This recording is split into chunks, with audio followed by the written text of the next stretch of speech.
നമസ്കാരം. വേദിയിലിരിക്കുന്ന മിനിസ്റ്റേഴ്സ്, ബാക്കിയുള്ള വേസ്റ്റേഴ്സ്, എല്ലാവർക്കും എൻ്റെ 1000 വണക്കം. ഈ കഥ കേട്ട് കഴിയുമ്പോൾ നിങ്ങൾക്ക് എന്നോട് തോന്നും പിണക്കം. അത് മറ്റൊന്നും കൊണ്ടല്ല, ഇതെന്റെ കഥയല്ല. ജനങ്ങൾക്കിടയിൽ നിന്നും ജനങ്ങൾക്ക് വേണ്ടി ജനങ്ങളാൽ തിരഞ്ഞെടുക്കപ്പെടുന്ന ഒരു കൂട്ടം മന്ത്രിമാരുടെ കഥയാണ് ഞാൻ അവതരിപ്പിക്കുന്ന. ഈ കഥയുടെ പേരാണ് ഖജനാവ്. കെട്ടുകണക്കിന് നോട്ടുകൾ ഒത്തിരി കുത്തി നിറച്ചൊരു ഖജനാവ്, പല പല വികസന കാര്യങ്ങൾക്കും കാശ് കൊടുക്കണ ഖജനാവ്. ആ കെട്ടുകണക്കിന് നോട്ടുകൾ ഒത്തിരി കുത്തി നിറച്ചൊരു ഖജനാവ്, പല പല വികസന കാര്യങ്ങൾക്കും കാശ് കൊടുക്കണ ഖജനാവ്. ആ കാശ് കൊടുക്കണ ഖജനാവ്, ആ കാശ് കൊടുക്കണ ഖജനാവ്, ആ കാശ് കൊടുക്കണ ഖജനാവ്. ഖജനാവ്, കേരളത്തിന്റെ ഖജനാവ്. ജയിച്ചു വരുന്ന ഓരോ മന്ത്രിയുടെയും നാവിൽ വെള്ളം മുറിക്കുന്ന ചക്കരക്കുടം ഖജനാവ്. ഒരിക്കൽ കൈയിട്ട് വാരിയാൽ പിന്നെ ചത്താലും മറ്റാർക്കും വിട്ടുകൊടുക്കാൻ മടിക്കുന്ന പൊന്നിൻ കുടം ഖജനാവ്. ഈ ഖജനാവ് എവിടെയാ സ്ഥിതി ചെയ്യുന്നതെന്നല്ലേ? അത് മറ്റെവിടെയുമല്ല, അങ്ങ് അനന്തപുരിയിൽ. തമ്പാനൂർ റെയിൽവേ സ്റ്റേഷനിൽ ട്രെയിൻ ഇറങ്ങി ഏത് ഓട്ടോക്കാരനോട് ചോദിച്ചാലും സെക്രട്ടേറിയറ്റിൽ കൃത്യമായി കൊണ്ടുവന്നാക്കും. കൊന്ന് കാശ് മേടിക്കുകയും ചെയ്യും. കറക്റ്റ്. ഇല്ലെങ്കിൽ പിള്ളേച്ചൻ കള്ളം പറയണെന്ന് കരുതും. അതെ അതെ. അത് അങ്ങോട്ട് നോക്കൂ. ആ കാണുന്ന വലിയ കെട്ടിടമാണ് സെക്രട്ടേറിയറ്റ്. അതിന്റെ ഉള്ളിൽ കരഞ്ഞു കലങ്ങിയ കണ്ണുമായി ചുവന്നു തുടുത്ത മുഖവുമായി ഒരാൾ ഇടതുവശം ചേർന്ന് കോണിപ്പടി ഇറങ്ങി വരികയാണ്. നമുക്ക് അദ്ദേഹത്തോട് തന്നെ ചോദിക്കാം. ഹലോ, ആരാ?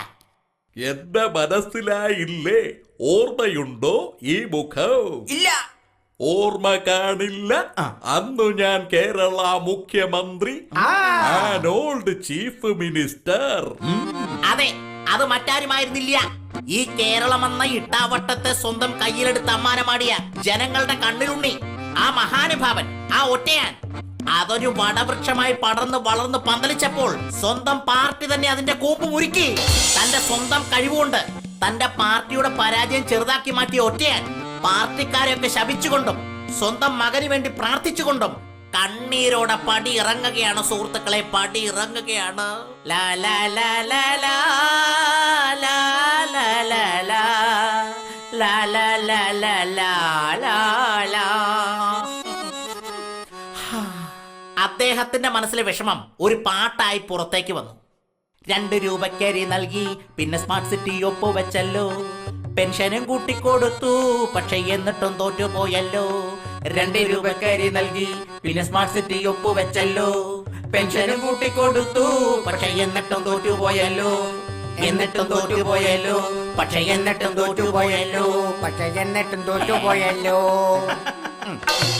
അദ്ദേഹം പടിയിറങ്ങിപ്പോയതും എലി പൊന്നല് കണ്ടതുപോലെ, ഗ്രഹണി പിടിച്ച പിള്ളേർ ചക്കക്കൂട്ടാൻ കണ്ടതുപോലെ പുതിയ ഭരണക്കാർ സീറ്റിന് വേണ്ടി നെട്ടോട്ടം ഓടുകയാണ്. ചിലർ ഓടുന്നു, ചിലർ മതിൽ ചാടുന്നു, ചിലർ ഫിനിഷിംഗ് പോയിന്റ് അറിയാത്ത ഓട്ടക്കാരെ പോലെ സെക്രട്ടേറിയറ്റിന് ചുറ്റും വലം വെക്കുന്നു. ചിലർ മുന്നിൽ സീറ്റ് കിട്ടാത്തത് കൊണ്ട് പിണങ്ങിപ്പോകുന്നു.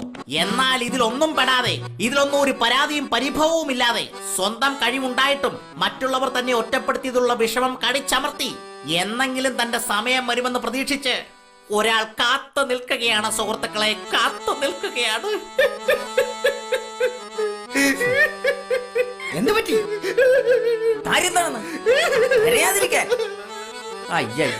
ഓഡിയൻസ് ഒക്കെ നോക്കുന്നു, കരയാൻ കാര്യം പറ. പക്ഷേ എല്ലാവർക്കും ഒന്നേ ചോദിക്കാനുള്ളൂ, ഖജനാവ് എവിടെ? ഭരണം കിട്ടിയ ആഹ്ലാദ തിമിർപ്പിലാണവർ. 18 അടവും പയറ്റി നമ്മൾ ജയിച്ചു വന്നല്ലോ. കൊതിച്ചിരുന്നൊരു ഭരണം നമ്മുടെ കയ്യിൽ വന്നല്ലോ. അഴിമതി പീഡന പ്രതിഭകൾ പലരും ജയിച്ചു വന്നല്ലോ. പുഷ്പം പോലിന് എല്ലാ കേസും എഴുതി തള്ളാലോ. നമ്മൾക്ക് എഴുതി തള്ളാലോ, നമ്മൾക്ക് എഴുതി തള്ളാലോ, അങ്ങനെ എഴുതി തള്ളാലോ. ജനങ്ങൾക്ക് ഇനി 1 രൂപയ്ക്ക് അരി നൽകാം. ഒത്തിരി വികസനങ്ങൾ ഇവിടെ കൊണ്ടുവരാം. പക്ഷേ അതിനൊക്കെയുള്ള കാശ് എവിടെ? അവിടെയും ഒരു ഉത്തരം കോറസായെത്തി. എന്തിനും ഏതിനും വാരിക്കോരി ചെലവഴിക്കാൻ ഖജനാവിൽ ധാരാളം കാശുണ്ടെന്നുള്ള ശുഭാപ്തി വിശ്വാസത്തോടു കൂടി അവരെല്ലാവരും പരസ്പരം നോക്കി പല്ലിടിച്ചു.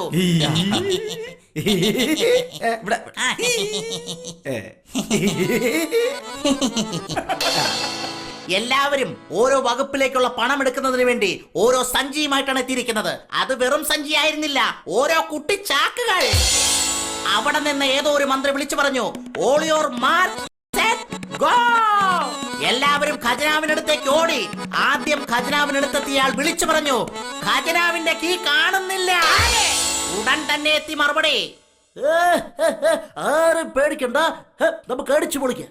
കേട്ട പാതി കേൾക്കാത്ത പാതി എല്ലാവരും കൂടി ഖജനാവിന്റെ പൂട്ട് തല്ലി തകർത്തു. എല്ലാവരും ഖജനാവിനുള്ളിലേക്ക് കൈയിട്ടു.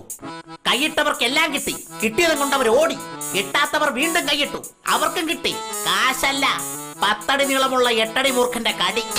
കാര്യം എന്താണെന്നറിയാൻ ഒരു മന്ത്രി തലയിട്ട് ഖജനാവിനുള്ളിലേക്ക് ടോർച്ചടിച്ചു നോക്കി. ആ അരണ്ട വെളിച്ചത്തിൽ അദ്ദേഹം കണ്ട കാഴ്ച എന്താണെന്ന് അറിയാമോ സുഹൃത്തുക്കളെ? ഇല്ല. പാറ്റ, പല്ലി, തേരട്ട, മൂട്ടകരിന്തൽ, പഴുതാര, ചേര, പൊളവൻ, നീർക്കോലി, അണലി, രാജവെമ്പാല. ആ ഖജനാവിലെ കാഴ്ച കണ്ടയാൾ ഞെട്ടി. എന്നിട്ട് അയാൾ ഇങ്ങനെ ചോദിച്ചു, ഈശ്വര, ഇത് ഖജനാവോ അതോ പറശ്ശിനിക്കടവോ പാമ്പു വളർത്തൽ കേന്ദ്രമോ? ഭഗവാനെ, ഞങ്ങൾ ഇനി കെട്ടിയ മനക്കോട്ടകൾ തകരുമോ? എങ്ങനെ ഇനി 1 രൂപയ്ക്ക് അരി കൊടുക്കും? പവർ കട്ടില്ലാതെ ഇനി എങ്ങനെ കേരളത്തെ മുന്നോട്ട് നയിക്കും? പെൻഷൻ കിട്ടാതാകുമ്പോൾ പ്രായമായവരുടെ പ്രാക്ക് കേൾക്കേണ്ടി വരില്ലേ? ഞങ്ങളുടെ ഭരണത്തിൽ മാത്രം വിശ്വസിച്ചിരിക്കുന്ന ആ സ്ഥലം ബ്രോക്കർമാരോട് ഇനി എന്ത് സമാധാനം പറയും? ഇങ്ങനെയെല്ലാം പറഞ്ഞു നിൽക്കേ അന്തരീക്ഷത്തെ കീറി മുറിച്ചുകൊണ്ട് ഒരു ഗാനം അവിടെ ഒഴുകിയെത്തി.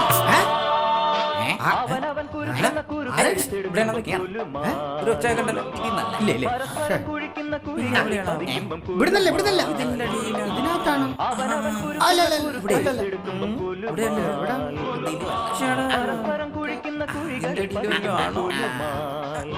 പ്രിയമുള്ളവരെ, ഒരല്പനിമിഷം ഇടവേള.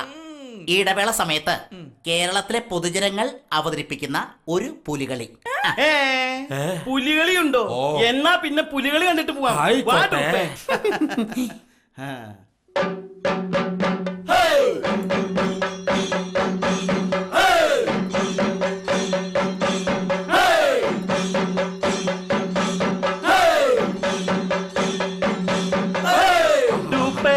കൊള്ളാലോ ആ പുലിക്കളി, ഒറ്റ പുലിക്കളി. സന്തോഷായി. വാ വാ.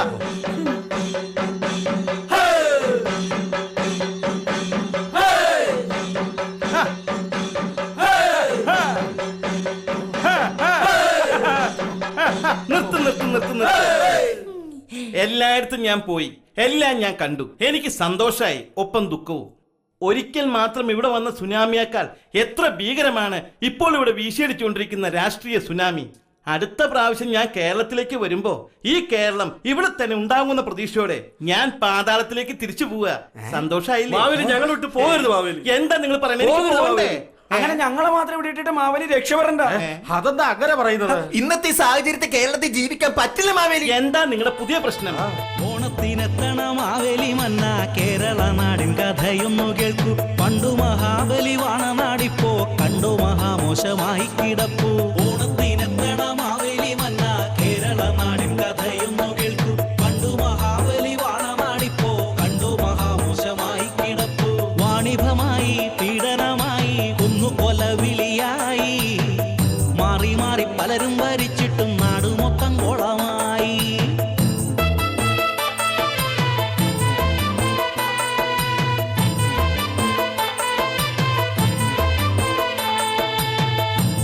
പണ്ടി നാടു ഭരിച്ചൊരു മന്നനല്ലേ, വീണ്ടും വന്നി നാടു ഭരിച്ചങ്ങു ഞങ്ങളെ രക്ഷിക്കണേ. പാർട്ടിക്കാർ ഭരിച്ചു മുടിച്ചൊരു കേരളത്തിൽ ജീവിക്കുന്ന ഞങ്ങളുടെ സങ്കടം തമ്പുരാൻ കേട്ടിടണേ. പട്ടിണിയില്ല, പരിവട്ടമില്ലെന്നു വിമ്പു വിളമ്പുന്നുണ്ടമ്പോ. പട്ടിണി കൊണ്ടെമ്പാടും ആളുകൾ ഇന്നും മരിക്കുന്നു തമ്പ്ര. പട്ടിണിയില്ല, പരിവട്ടമില്ലെന്നു വിമ്പു വിളമ്പുന്നുണ്ടമ്പോ. പട്ടിണി കൊണ്ടെമ്പാടും ആളുകൾ ഇന്നും മരിക്കുന്നു തമ്പ്ര.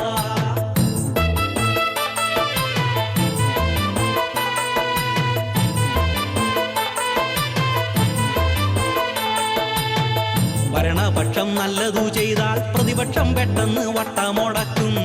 പ്രതിപക്ഷം ഭരണത്തിൽ വന്നാൽ ഇപ്പോൾ ഭരിക്കുന്നോരപ്പോൾ ഉടക്കും. ഈ നാട്ടില് വന്നിടേണ്ട പല പദ്ധതിയും തമ്മിൽ തല്ലു കാരണം മറ്റുള്ള സ്റ്റേറ്റുകൾ കൊണ്ടുപോയി. സ്മാർട്ട് സിറ്റിയും പിന്നെ മെട്രോ റെയിലും ഇപ്പൊ വരുമെന്നും ചൊല്ലി വോട്ടും നേടി കാര്യം കഴിഞ്ഞവർ മൂടും തട്ടി എങ്ങോ പോയി.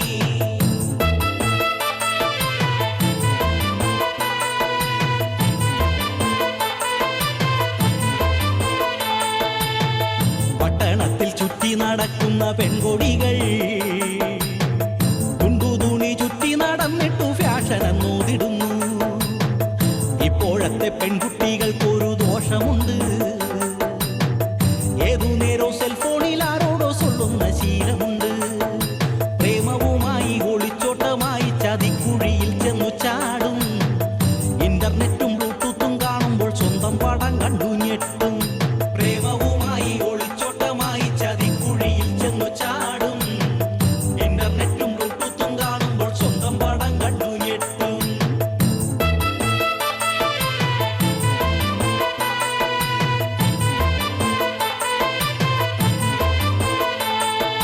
പാർട്ടി വഴക്കും ഗ്രൂപ്പ് വഴക്കും എന്നും പതിവാണി നാട്ടിൽ. തർക്കം തീർന്നി നാടു ഭരിക്കുവാൻ നേരം അവർക്കില്ല തമ്പ്ര.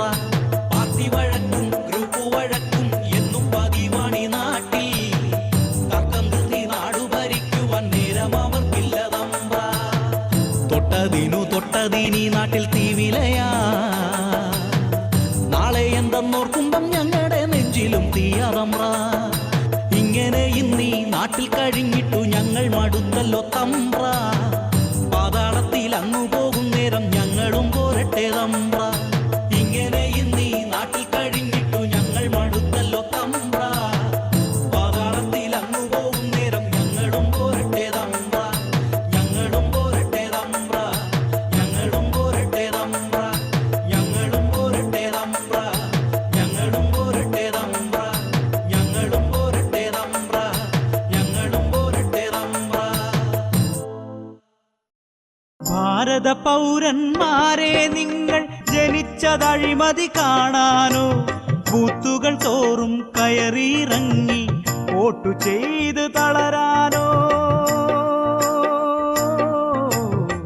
വീണ്ടും കഴുതകളാകാനോ? ഭാരത പൗരന്മാരെ നിങ്ങൾ ജനിച്ചതഴിമതി കാണാനോ? ബൂത്തുകൾ തോറും കയറിയിറങ്ങി വോട്ടു ചെയ്ത് തളരാനോ? വീണ്ടും കഴുതകളാകാനോ? താൻ പറഞ്ഞത് ശരിയാ, നമ്മുടെ നാട് ശരിക്കും നശിച്ചു. തിരുമേനിക്കറിയോ, കനിമൊഴി രാജ കൽമാടിമാരന്മാർ കൈയിട്ട് വാരിയെടുത്ത കോടികൾ ഉണ്ടായിരുന്നെങ്കിൽ ഇന്ത്യ മഹാരാജ്യത്താരും പട്ടിണിടക്കേണ്ടി വരില്ലായിരുന്നു. അഴിമതി കേസിൽ അകത്തായ നേതാവിനെ ജയിലിൽ AC റൂം കിട്ടിയില്ലെന്നും പറഞ്ഞ് ഹർത്താൽ നടത്തുന്ന അണികളുള്ള നാടാണ് നമ്മുടെ നാട്. ഈശ്വരന് പോലും വെറുത്തുമാവേദി. എല്ലാം കൈവിട്ട് പോയിട്ടോ. ജയിച്ചു പോയവരെ നിങ്ങൾ മുടിച്ചതാണിവിടം. ഭരിച്ച നാടുകളിൽ പലതും സഹിച്ചതാണു ജനം. രാഷ്ട്രീയ നാടകമാടിത്തിമിർത്തു കീശ നിറച്ചവരെ, വെളുത്ത വേഷങ്ങളെ ഞങ്ങൾ ദരിദ്രവാസികളാ. ഭാരത പൗരന്മാരെ നിങ്ങൾ ജനിച്ചതഴിമതി കാണാനോ? ബൂത്തിനു മുൻപിൽ വെയിലും കൊണ്ട് ഓത്തുപോലെ നിൽക്കാനോ? വീണ്ടും കഴുതകളാകാനോ? പെൺവാണിഭം കളിയാക്കി മാറ്റിയ കുട്ടി നേതാക്കന്മാർക്ക് കീജെ വിളിക്കുന്നവരുടെ നാടാണ് നമ്മുടെ നാട്. അഴിമതി, അക്രമം, മോഷണം, കൊലപാതകം എന്നിവയെല്ലാം പെരുകി പെരുകി ഈ വാർത്തകൾക്കൊന്നും ഒരു പുതുമയില്ലാതായിരിക്കും തിരുമേനി. എന്തൊക്കെ പറഞ്ഞാലും ബാലവേല നിർത്തലാക്കിയില്ലേ? പക്ഷെ ബാലപീഡനം വർദ്ധിച്ചില്ലേ? വിശന്ന വയറുകളോ വഴിയിൽ തളർന്നു വീഴുമ്പോ, തെരഞ്ഞെടുപ്പിനായി കോടികൾ തുലച്ചിടുന്നിവിടെ. പല പല കൊടിയുടെ കീഴിൽ നിൽക്കും കറുത്ത സത്വങ്ങളെ, രാജ്യദ്രോഹികളെ,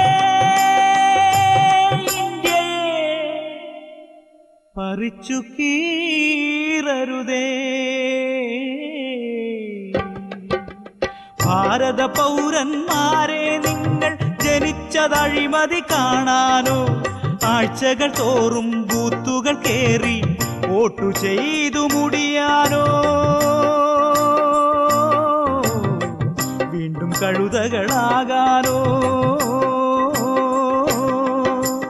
ഭാരത പൗരന്മാരെ നിങ്ങൾ ജനിച്ചതഴിമതി കാണാനോ? ബൂത്തുകൾ തോറും കയറി കയറിയിറ